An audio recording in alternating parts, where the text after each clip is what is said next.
Hi, welcome to our channel of IGNOU Audiobooks, Indira Gandhi National Open University, School of Interdisciplinary and Transdisciplinary Studies, SOTS, Postgraduate Certificate in Climate Change, PGCCC. MEV 0 to 1 Introduction to Climate Change. Block 1 Atmosphere and Climate. Unit to Solar Radiation and Global Energy Budget. 2.1 Introduction. The Earth has a blanket of atmospheric gases around it. Most of these gases, such as carbon dioxide, are formed naturally but are now also being produced by activities such as the burning of fossil fuels. Many gases, such as CFCs, are produced exclusively due to human activities. Some of these gases have the capacity to absorb infrared radiation that is reflected from the Earth's surface so that it is not lost to space but retained within the atmosphere. As the concentration of these gases has increased, a greenhouse effect has resulted in a slow but steady warming of the Earth, leading to changes in climate worldwide. In the Unit 1, we have discussed about the differences between weather and climate, gaseous composition of the atmosphere, and vertical structure of the atmosphere. In this unit, we endeavor to discuss the importance of solar radiation and the concept of greenhouse effect, which has made our planet livable. Further, we will discuss about the major greenhouse gases and their atmospheric concentration. 2.2 Objectives. After studying this unit, you should be able to explain the importance of solar radiation, explain the concept of greenhouse effect, and discuss the role played by different GHGs in accelerating global warming. 2.3 Solar radiation. The ultimate source of energy that drives the climate system is radiation from the sun. The sun is constantly radiating electromagnetic waves and high energy particles. The main source of energy available to the Earth is sun's energy. Perhaps, a small amount of energy also emanates from the radioactive materials present in the Earth's crust. The amount of the solar energy reaching the top of the atmosphere is primarily influenced by the factors such as solar output, the distance between the sun and the Earth, the altitude of the sun, and length of the day. As regards the wavelength range of the solar radiation, about 7% is ultraviolet, 0.2 to 0.4 m, 41% visible light, 0.4 to 0.7 m, and 52% near infrared, 0.7 m. It is pertinent here to introduce the Wien's displacement law. The Wien's law states that the wavelength of maximum emission, Emax, varies inversely with the absolute temperature of the radiating body. The mean temperature of the Earth's surface is about 288 K, 15 degrees Celsius, and the terrestrial radiation emitted from the Earth's surface has a peak intensity at about 10 m and a range from about 4 to 100 m. With regards to the solar radiation, they are indeed intense, and shortwave radiation with a peak intensity of 0.5 m. Further, the energy received at the top of the atmosphere on a surface perpendicular to the solar beam for mean solar distance is termed the solar constant. The solar constant exhibits small periodic variations of about 1 Wm due to the sunspot activity. In other words, the solar output vary with respect to the number of sunspots. It is reported that the sunspot cycles have wavelengths averaging 11 years, the Schwabe cycle varying between 8 and 13 years, the 22-year Hale magnetic cycle, much less importantly 37.2 years, 18.6 years. The lunisolar oscillation, and 88 years, Gleisberg. It is also reported that a persistent anomaly of 1% in the solar constant could change the effective mean temperature of the Earth's surface by as much as zero point 0.6 degrees Celsius, provided Earth behaves as a black body. Further, the varying distance of the Earth from the Sun causes variations in solar energy received by the Earth. Due to the eccentricity of the Earth's orbit around the Sun, the solar energy received on the Earth's surface varies between perihelion and aphelion. Nevertheless, this differential receipt of solar energy is masked by the atmospheric circulation and also due to the continentality. Further, about 11,000 years ago, the aphelion occurred in the northern hemisphere winter. Presently, the aphelion occurs in the northern hemisphere summer. The amount of solar radiation received at the surface of the Earth are also influenced by the altitude of the Sun. The factors that influence altitude of the Sun are the latitude of the site, the time of day, and the season. When the Sun's altitude is higher, the radiation intensity per unit area at the Earth's surface is more and also the path to be followed by the solar radiation to reach the Earth surface is shorter. As regards the relation between the length of the day and solar radiation reaching on the Earth's surface, it is quite evident that at the equator, the length of the day is close to 12 hours and eventually more solar radiation reaches the Earth's surface at this region. In effect, the factors such as solar output, the distance between the Sun and the Earth, the altitude of the Sun, and length of the day, in unison influence the amount of solar radiation reaching the Earth surface. Solar radiation is indeed in the short wavelength range, i.e., less than 4 m. It is reported that about 18% of the insolation is absorbed directly by ozone and water vapor. In effect, ozonosphere is responsible for absorbing the harmful ultraviolet radiation, as the ozone absorption is concentrated in spectral bands such as 0.20 to 0.31 m, 0.31 to 0.35 m, and 0.45 to 0.85 m. About 30% of insolation is rejected back into space from the atmosphere, clouds, and the Earth's surface, leaving only 70% of insolation to heat the Earth and its atmosphere. The proportion of incident radiation that is rejected is termed the albedo.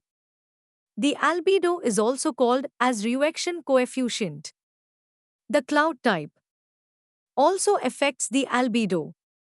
For instance, it is reported that for cumulonimbus, the albedo is 90%. The albedo values for cirrostratus varies between 44 to 50%.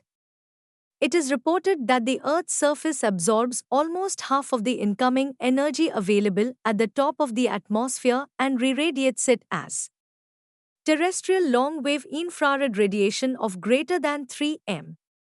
Further, much of the terrestrial radiation is absorbed by the gases present in the atmosphere such as water vapor, carbon dioxide, ozone, etc. This absorption of the terrestrial radiation by the atmospheric gases are important for the existence of life on the Earth. Nevertheless, different parts of the Earth's surface receive varied amounts of solar radiation. The factors responsible for this differential receipt of solar radiation are season, day length, altitude, continentality. Latitude determines the day length and the distance traveled by the Sun's radiation through the atmosphere.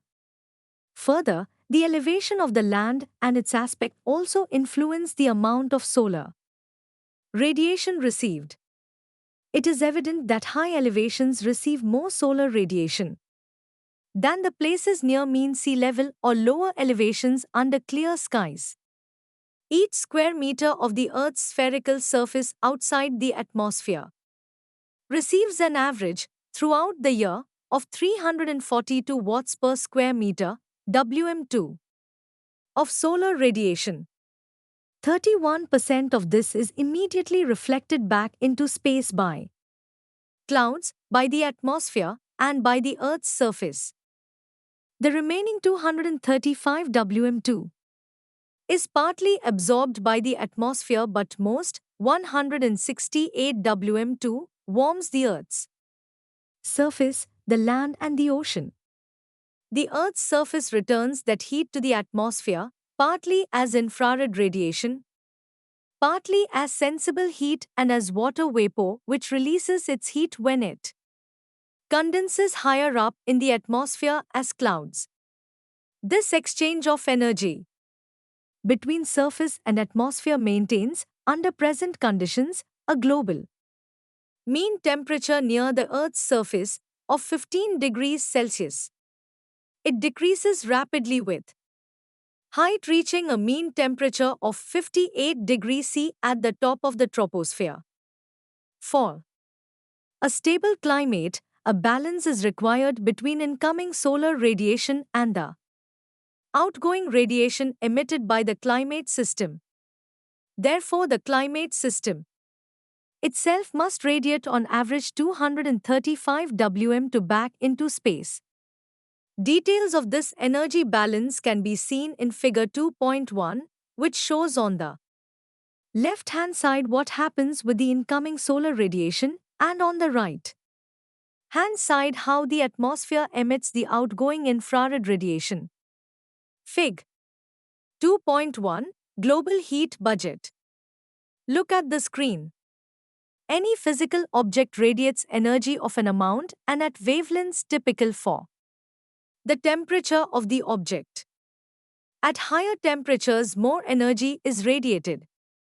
At shorter wavelengths, for the Earth to radiate 235 WM2, it should radiate at an effective emission temperature of 19 degrees Celsius with typical wavelengths in the infrared part of the spectrum.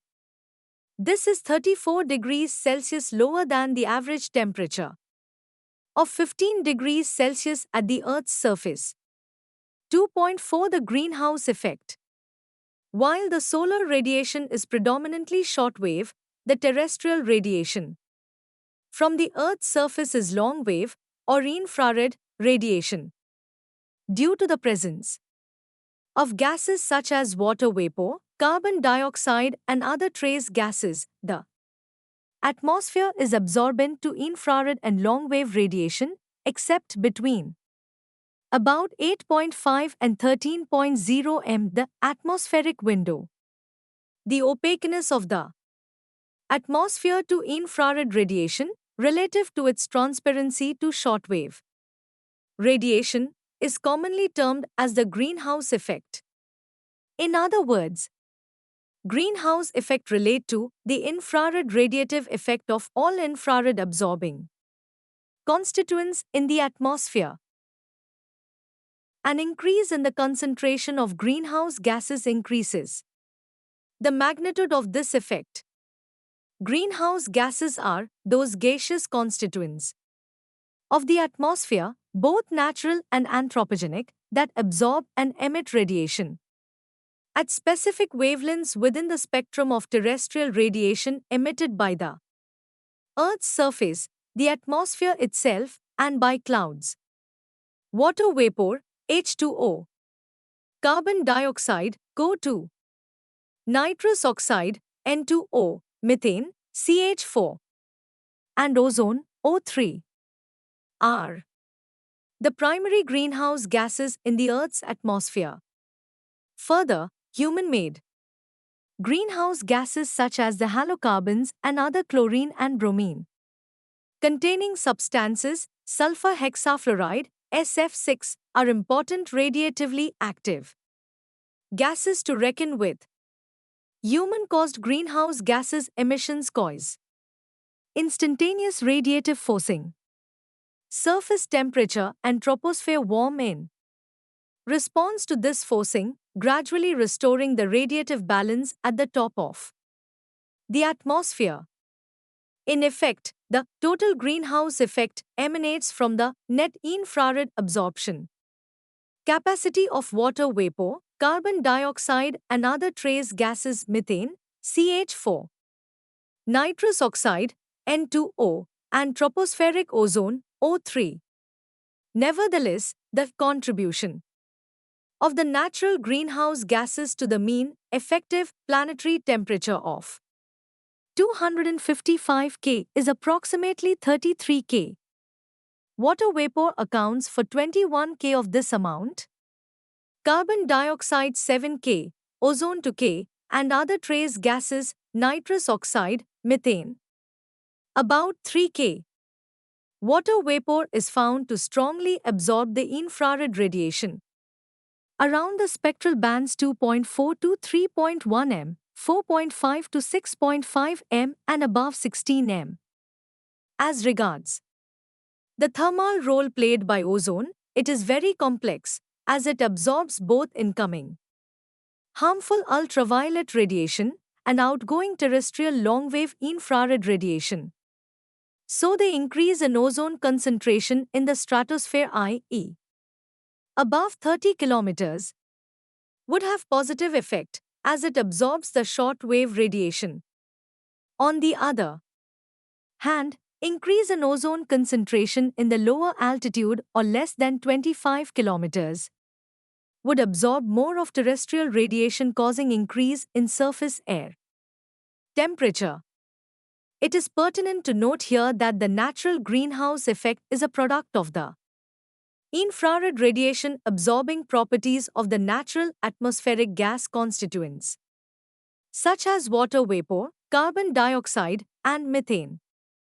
The natural greenhouse gases are indeed responsible for making the Earth a livable planet, as the global surface air temperature is 15 degrees Celsius. In other words, in absence of these gases, Earth's average temperature would be approximately 34 degrees Celsius colder than today. And indeed, the Earth would have been a frozen and uninhabitable planet. Nevertheless, the enhanced greenhouse effect is due to the increased greenhouse gases emissions caused by human activity. 2. 5. Greenhouse gases. Gases that trap heat in the atmosphere are often called greenhouse gases.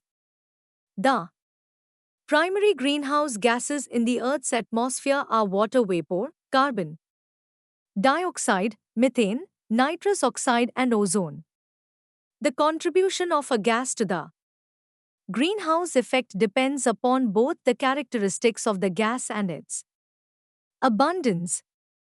When these gases are ranked by their contribution to the greenhouse effect, the most important are water vapor, followed by carbon dioxide, methane, and ozone.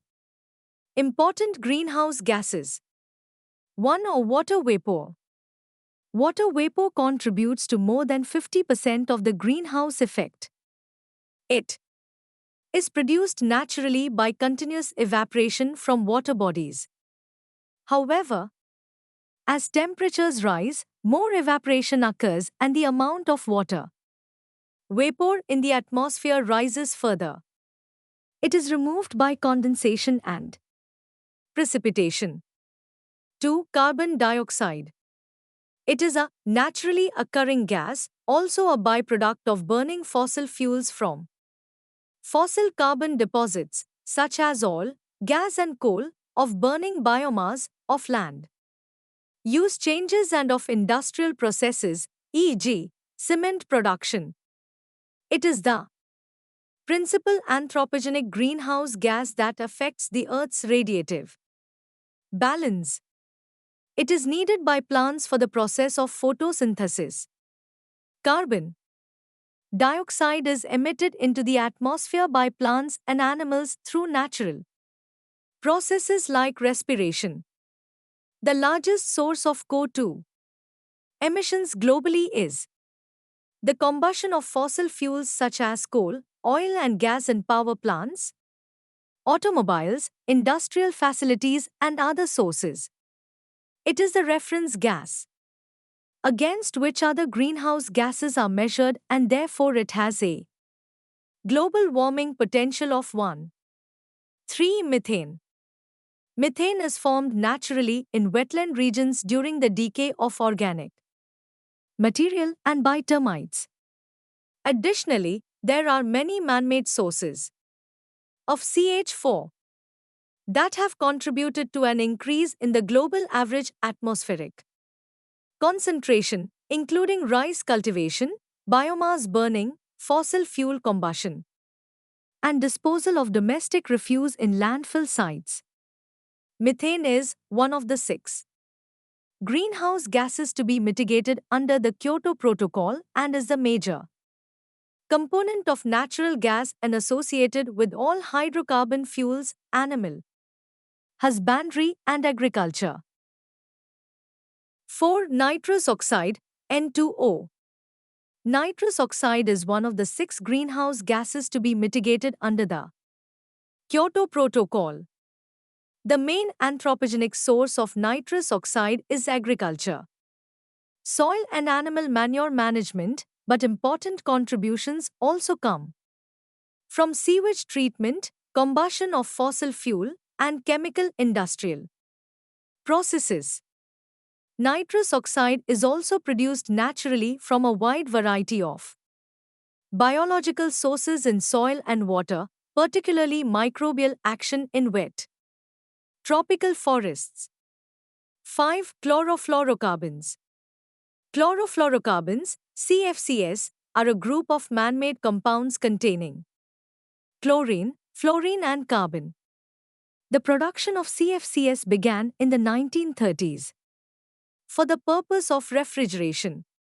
Since then they have been extensively utilized as propellants in aerosols, as blowing agents in foam manufacture, in air conditioning units and in various other applications. There are no sinks for CFCs in the lower atmosphere. As a result, they are transported to the stratosphere, 10 to 50 kilometers altitude, where they are broken down by UV radiation, releasing free chlorine atoms which cause significant ozone depletion. The concentration of CFCs in the atmosphere will remain significant into the next century because of the relatively long lifetimes associated with these compounds. 5. Ozone. Ozone is a form of oxygen.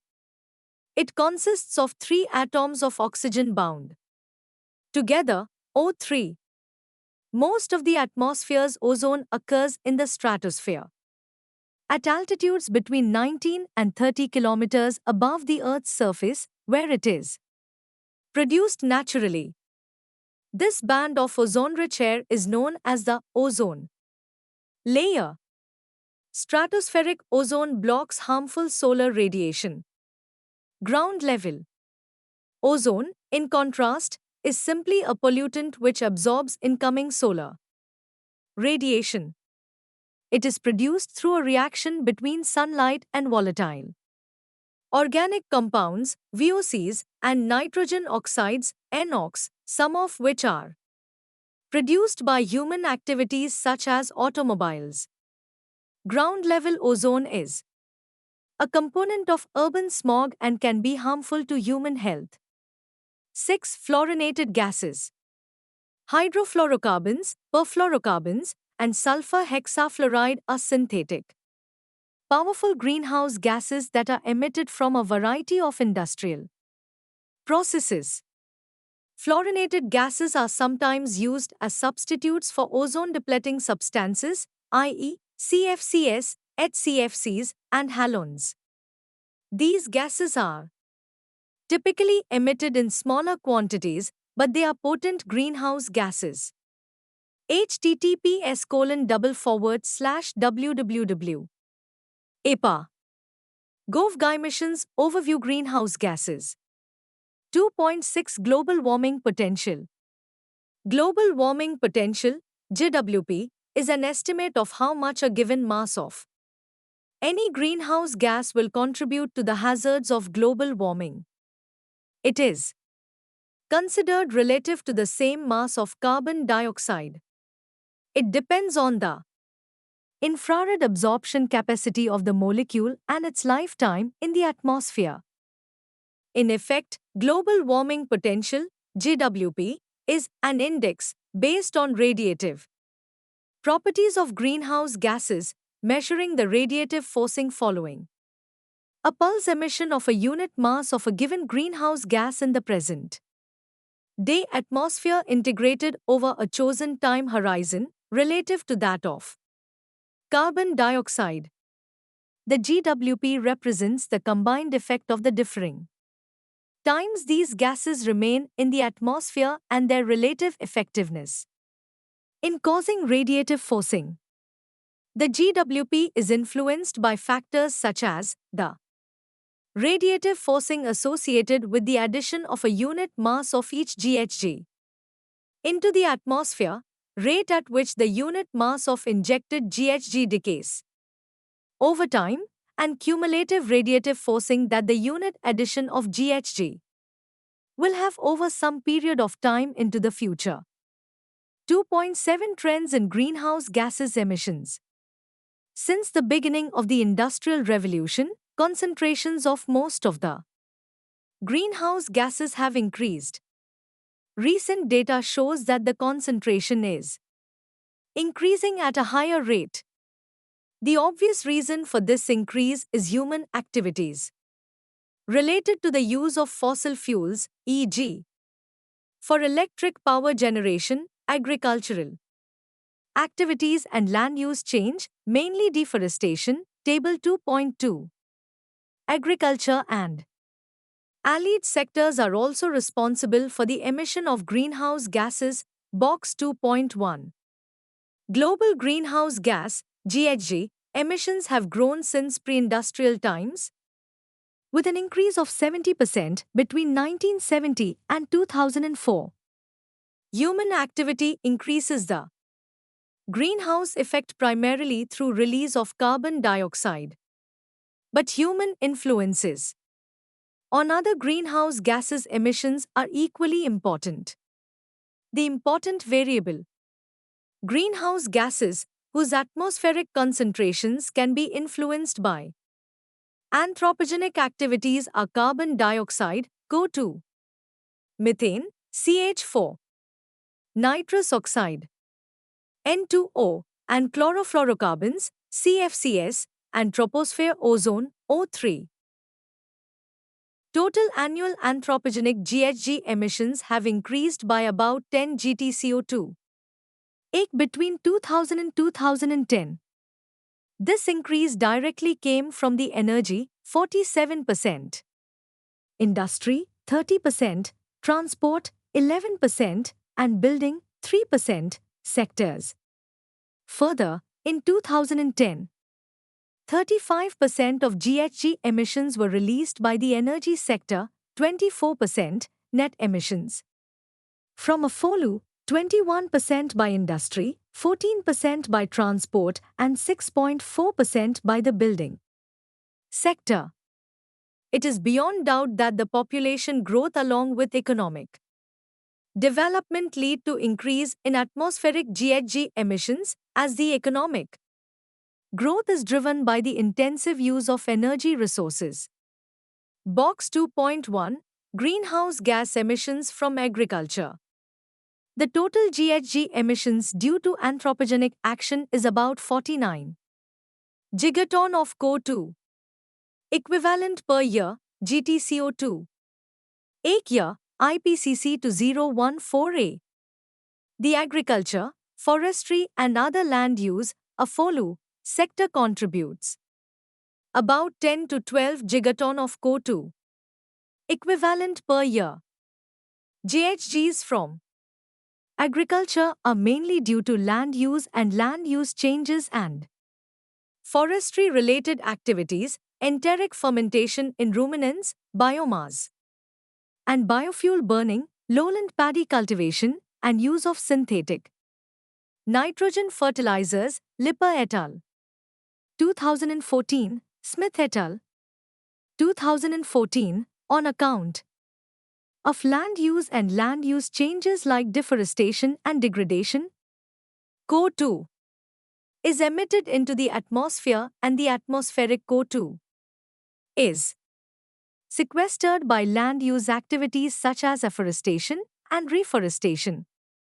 Global net CO2 emissions due to land use change from 2000 to 2009 is estimated at 1.1 plus 0.8 pgc year 1, CAZ et al. 2013, increase in atmospheric methane is mainly due to anthropogenic emissions. Anthropogenic biogenic emissions of methane is important as it is increasing due to the human activities like lowland paddy cultivation, rearing of ruminants, man-made lakes and waste management, including the emissions from landfills. Ruminants like cattle, sheep, goats, etc. produce CH4 due to food fermentation occurring in their anoxic rumen environment. Increase in atmospheric concentration of N2O after 1950s is mainly due to agricultural intensification which involves extensive use of synthetic N fertilizers and manure application, Matson et al. 1997. Soil microbial processes like nitrification and denitrification are squarely responsible for increased atmospheric N2O concentration. N2O emissions from soil processes may increase on account of growing food demand and dependency of modern agriculture on external inputs like nitrogenous chemical fertilizers, IPCC 2014 ABC. In effect, three greenhouse gases, GHGs, viz. Carbon dioxide, CO2, methane, CH4, and nitrous oxide, N2O, have increased markedly in the atmosphere since the pre-industrial period. Indeed, the increasing concentration of the GHGs are the principal driving cause of climate change. Further, it is reported that these three greenhouse gases in total account for 80% of the total radiative forcing from well-mixed greenhouse gases. The concentration of these three GHGs increase due to the fossil fuel burning, land use changes and also agricultural practices. As regards the carbon dioxide concentration during the past 800,000 years prior to 1750, atmospheric carbon dioxide concentration varied from 180 ppm during glacial, cold, up to 300 ppm during interglacial, warm periods. Further, during the last 7,000 years prior to 1750, atmospheric carbon dioxide concentration varied from 260 ppm to 280 ppm. Nevertheless, since pre-industrial times, CO2 concentration has increased by 40% from 278 ppm to 390.5 ppm between 1750 and 2011. While the CH4 concentration has increased by 150% from 722 ppb to 1803 ppb, N2O increased by 20% from 271 ppb to 324.2 ppb in 2011. Anthropogenic carbon dioxide emissions are primarily due to fossil fuel combustion, cement production, and land use changes.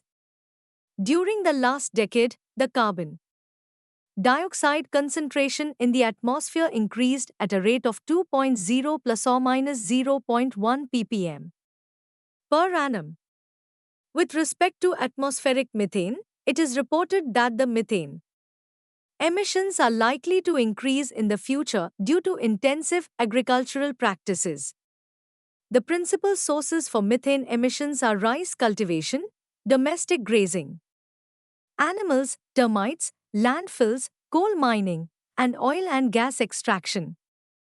Human-caused emissions account for 50 to 65% of total methane emissions. IPCC 2013 reports that the methane budget for the decade of 2000 to 2009, bottom-up estimates, is 177 to 284 tg CH4 year for natural wetlands emissions, 187 to 224 tg CH4 year for agriculture and waste, rice, animals and waste, 85 to 105 tg CH4 year for fossil fuel-related emissions, 61 to 200 tg CH4 year for other natural emissions including, among other fluxes, geological, termites and freshwater emissions, and 30 to 239 tg CH4 year for biomass and biofuel burning. Further, to meet the growing food demand, the intensive agricultural practices may rely on the synthetic nitrogenous fertilizers, use of which led to increased N2O emissions from soils. In fact, over the last 3 decades, concentration of nitrous oxide in the atmosphere increased at a rate of 0.73 plus or minus 0.03 ppb year. The nitrous oxide emissions into the atmosphere are due to the nitrification and denitrification process. Also, the nitrous oxide emissions were observed from the fossil fuel use and industrial processes and biomass burning.